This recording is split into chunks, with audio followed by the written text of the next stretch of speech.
Hello，大家好，我係 Y Y，今日係2026年8月2號，香港時間下晝係大約4點幾鐘啊。咁啊，頭先咧我咧就睇到咧周慧敏咧有一條片咧就同黃凱芹咧就係唱啊情未了啊，4個月之前啊，咁啊黃凱芹咧唱到臨尾嗰時咧好感觸咧，就係咧最後一個情未了3個字，佢係出唔到聲，唱唔到出嚟，亦都因為咁，我覺得咧呢次嘅失音情未了嗰個 space 個空間咧，我覺得係最情未了啦，所以之前咧早年咧話咧黃凱芹咧係咧中意咗啊周慧敏咧，我覺得咧非常之唔奇啊！我睇呢條片，我覺得黃凱芹仍然係中意緊周慧敏嘅。咁而當年咧亦都有傳咧李克勤都係啦，又中意周慧敏。咁但係李克勤後尾咧就係娶咗香港小姐冠軍啦。但係黃凱芹咧到而家咧冇聽到佢有結過婚喎，上網睇資料亦都冇話佢結咗婚喎。咁我覺得咧，黃凱芹仲係等緊周慧敏係唔奇噶咁樣啦。咁我覺得黃凱芹其實都襯得起周慧敏嘅，只不過咧，當出現呢個倪震背後嘅家底之後咧，倪匡之後咧，我覺得咧，黃凱芹咧抽唔嚟咧，我覺得都係天意啦咁樣。因為黃凱芹咧當年咧個樣咧都有點鬼仔 feel 嘅，幾靚仔嘅，而家有少少打針脹咗塊面咁樣解，老咗啲咁樣解，但係當年佢係靚仔嚟嘅。咁咧就係亦都係 CU 嗰度讀啦，同周慧敏一樣啦。咁咧阿黃凱芹咧就係入讀嗰陣時就係讀藝術嘅，後尾咧就轉咗去讀英文科嘅，咁樣英文系嘅咁。咁咧早2日嘅報道話咧，周慧敏喺呢個溫州演唱會嗰度出現災難式走音加 off beat， 即係話咧節拍唔得啦，同埋咧冇氣啦。咁我咧就係想今日呢條片咧講一講咧我睇到嘅原因，點解會出現類似咁嘅情況啦，同埋咧會係用佢嘅八字咧睇一睇咧佢一啲氣質性嘅特徵。我好少講氣質性嘅，今次好啦，我同大家講係氣質性嘅特徵，大家記得留意睇到尾吓。咁咧我就睇佢最近3年嘅演唱會片咧，就聽咗佢幾首歌，就第一就有頭先講情未了啦，4個月前噶啦。第二咧就有2026年咧巡迴美國站啊，就有如果你知我苦衷咁樣啦。咁另外咧亦都有上海嘅痴情換情深，同埋2025年瀋陽嘅最愛咁樣啦。最愛呢首歌我都非常之熟，因為我都曾經出嚟唱過嘅。咁咧就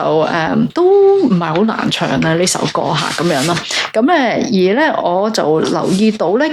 頭先所述咧嘅每一首歌咧，基本上咧都真係有出現咧周慧敏走音冇氣嚇，高音唔到 pitch。咁如果咧有聽眾咧話唔係啊，周慧敏好好聽啊，冇啊，佢冇走音啊，或者冇漏氣啊咁樣啦，或者係佢啲音好到啊，好穩啊咁樣咧，我諗係個別聽眾可能真係要再 train 下啲耳仔先得咁樣，因為係真係即係都有點滴汗嘅。其實以一個即係叫做唱家班唱咗40年會咁樣，咁咧我睇咧就係似乎咧呢啲問題都來自同一個問題嘅。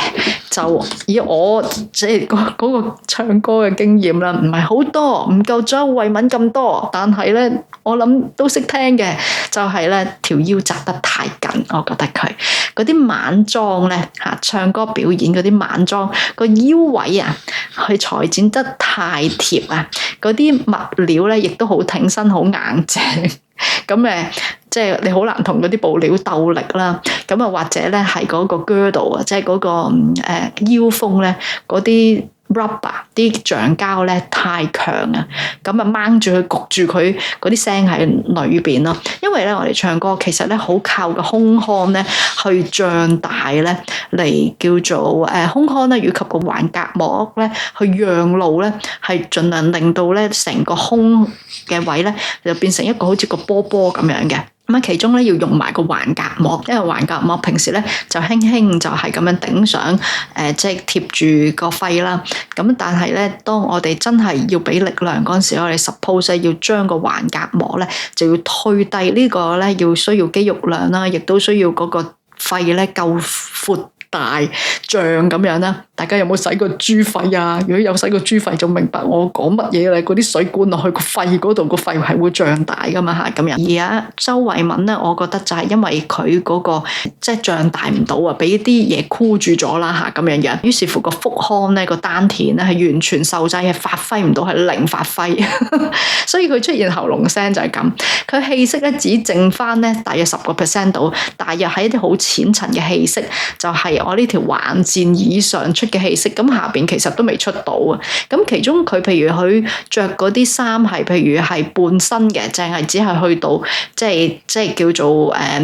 露膊頭嗰啲咁樣咧，個箍住個胸啊，又跟住會跌啊件衫啊，往往咧就要係件衫要比較實啲咁樣啦，去綁住佢啊咁樣啦，咁啊所以喺咁嘅情況之下，佢就會嗰個發聲就會受到限制，把聲就要成日都要用喉嚨去出，於是乎就成日出雞仔聲，有時甚至乎我會覺得佢係因為為咗要製造氣息感啊，而咧某啲字咧啲氣出嚟之後，跟住其實下一個字已經係唔夠氣，所以出現斷氣嘅狀態，咁啊所以聽起上嚟係真係有點災難級嘅嚇，都未講到話咧用丹田 support 去出 power 都未出到嚇咁樣樣嘅。所以第一啊，先唔好紮住條腰啦。第二，若果咧唔係因為紮住條腰嘅問題都出現咁嘅情況，就要懷疑嗰個肺啊，同埋嗰個胸嗰啲 ribs 啊，即係嗰啲排骨啊，嗰個彈性咧係咪嗰啲肌肉同骨同骨之間嗰啲肌肉彈性啦、肺嘅彈性啦，以及嗰個橫膈膜嘅彈性咧，本身係咪出咗啲問題？咁咧，所以咧就罩住咗，令到佢啲氣咧唔能夠充斥到喺嗰個胸腔、腹腔咁嘅樣咯。咁咧就如果譬如細時有一啲比較長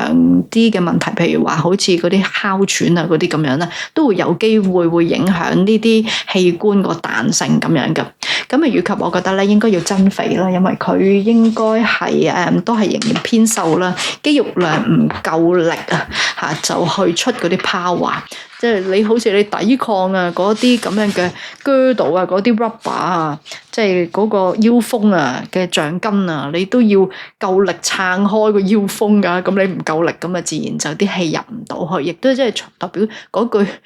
句都唔夠氣咯。好啦，咁我而家咧就講一講咧佢咧個八字嘅氣質性嘅情況咁樣啦。睇氣質性嘅嘢咧，就如同咧我睇算八字嚟講，好似一個瞎子摸象，我是瞎子摸前邊嗰個八字嘅命局就如同摸象。咁究竟成隻大象係點咧？氣質性就非常之重要啦。咁咧我呢個咧就比較少講，因為平時我比較講咧，啲人比較有興趣嘅係一啲嗰個八字嘅一啲個別嘅項目啦，而我亦都可以比較容易講得深入啲啦，為嗰啲項目咁樣，唔使全部都好似流水作業。有啲師傅就係咁樣嘅，好流水作業，係咁講，但係其實冇重點咁樣樣。咁咧我就比較中意講重點嘅，咁啊，所以咧我就會即係呢個項目其實咧啄落去究竟係點啊？咁但係咧其實咧揾我睇八字嘅客戶個個都知道噶啦。第一行我一定咧係講係個成個大廊，個人生大廊係點咧，就會係點，第一下就落墨。呢個咧亦都往往係百發百中嘅。譬如話係係一個咧即係譬如一個狂想型嘅八字啦，或者咧有啲好似阿周慧敏咁咧，佢咧就係一個咧玉女型嘅八字，唔係佢淨係就咁個形象玉女啊，而係佢個八字都話俾我聽，呢個人生係個玉女人生嚟嘅咁樣樣咯。咁啊呢度咧就同大家咧講一講，周慧敏咧就1967年11月10號出世咁樣啦。咁我因為其實都遇唔少呢啲玉女型嘅八字，所以周慧敏呢個八字於我咧都係一個都手到拿來嘅八字啦。丁未八字丁未辛亥戊寅咁樣啦，咁佢本身咧個八字咧流暢度好高，五行平衡，唔見滑缺，唔見搶火，我叫做有時咧呢類嘅八字咧，有時咧我揸到上手嗰陣時咧，往往咧會問個命主，你係咪媽咪爹哋當年擇日出世嘅咧？咁樣，因為比較靚，同埋比較會感覺整體會有種柔和感咁樣咯。相對 versus 咧，有時我會遇到有啲八字咧，譬如啦，有啲客知道噶啦，有聽過我講，呢個八字咧有少少似一杯24味咁樣，或者有啲八字我遇過呢個八字咧俾我感覺咧好似一杯我哋叫做 sunrise sunset 類型嗰啲 cocktail 咁樣，有啲泡泡上嚟咁樣，好似好輕鬆好自在嗰隻咁樣嘅。咁咧就係野玉女嘅呢套呢一類咁嘅八字，往往咧就感覺好平衡。佢唔係飲水嘅狀態，佢係飲豆漿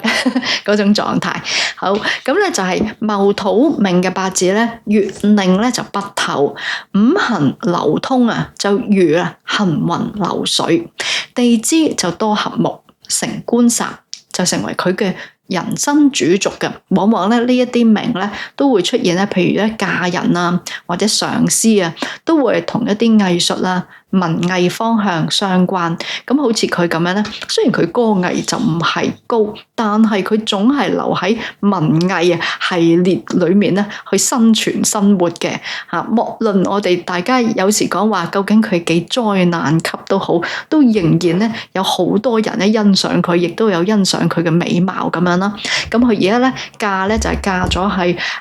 倪震嗰度啦。咁倪震背後就係來自邊個？就係來自倪匡啦，做倪匡新抱，其實係嫁入咗書香世代咁樣解。好啦，咁佢咧就八字咧就五行相生相克嘅情況咧係相當均勻。咁即係廣東話我哋叫做均勻啦，或者叫做均衡啦咁樣咯。咁所以咧就係通常咧呢一類咁樣嘅命格咧，嗰個性格咧都會帶有咧唔搶火啦，亦都唔需要搶啊，佢根本搶都唔使搶，有啲嘢會走嚟揾佢嘅。嗱，譬如當年咧，佢即係作為影視圈嘅人啦，就係都係屬於煙花之地啦。你拍埋去咧，當年嘅其他著名嘅女星咧，你就會睇到佢嘅分別。譬如張曼玉啊、關之琳啊、李嘉欣啊、邱淑貞啊嗰啲咁樣咧，其實咧仲有好多人啦。其實咧佢哋咧唔多唔少咧都會我哋會感覺到佢，譬如搶出鏡啦、搶戲啦、搶男人啦、搶錢啦，但係周慧敏咧冇，從來佢冇呢種感覺，甚至乎咧會覺得咧鏡頭係自動追住佢嚟嘅，咁咧所以咧就係呢個都係佢即係作為入去演藝圈咧嘅一種福分嚟啦。從來不帶搶緊嚇，鏡頭自動追來。而另外咧佢本身嘅八字自助國印星啦，咁咧就係通常咧就係比較咧能夠咧嚴守清規、誠實可靠、和顏悅色、和悅有禮，同埋咧最重要係比較正氣啲咁樣啦。咁男人咧從來咧都係排喺佢面前俾佢揀，自己係唔需要咧走嚟咧畫爛塊面走嚟打電話去追啊，亦都唔會搶啊，唔會話俾人哋就你好似李嘉欣嗰陣時好似搶咁樣噶嘛，佢唔需要呢啲。咁最後咧叫做咧咁多男人喺佢面前擺俾佢，佢到最後咧就係揀咧倪匡之子香港4大才子嘅新抱作為。咁就所以其實我覺得係非常之聰明嘅，因為佢咁可以留名啊嘛，書香世代係就係呢個倪匡嘅新抱咁樣咧，都係即係其實幾好聽嘅咁樣啦。咁咧就以及亦都相當唔錯啊，嗰個生活都好優越咁樣咯。咁所以我成日咧都教啲客啦，尤其是女仔客啦，尤其是靚女嘅客啦，以及咧就同嗰啲咧想要擇日生 BB， 尤其是生 BB 女嘅客咧，我就成日都講咧，靚女咧真係咧要生埋個腦俾佢哋，因為靚女咧冇腦咧係會好大劑，譬如好似吳綺莉呢啲咁樣咧，就係我成日都話當年俾阿成龍呃大個肚嗰隻咁嘅樣啦。咁咧係咪搞到人生係好即係本來應該可以好即係飛黃騰達，但係都會亂晒大龍咁樣解啦。咁所以咧就係我就話咧即係起八字啦譬如即係叫做擇日啊，或者係擇名啦改名嗰啲咧都真係要俾翻啲腦俾佢。咁周慧敏咪有咯月令亥水咁樣啦。好，咁今日咧暫時咁多，多謝大家。大家若果中意呢條片，記得俾個 like 我。若果覺得呢條片可以幫到你身邊都係中意周慧敏嘅人啦，或者話俾佢聽，叫佢冇紮住條腰啦，下次應該會唱得好啲噶啦。咁啊，同埋我諗要練翻大咧嗰啲即係嗰個相關組織啦，即係嗰個彈性啊嚇咁樣啦。咁咧就係會更加好啦。咁啊，另外大家若果想揾我睇八字風水擇日改名嘅話咧，就可以留意我片頭咧就有啲 email 喺度啦，就係風水 yy@protonmail.com 下邊描述欄都會見到我呢個 email 喺度噶啦。咁啊，大家留咗言之後咧，就預我半日時間到出嚟同大家接洽。咁我本身有接開相關嘅生意。今日暫時咁多，多謝大家，下條片再見。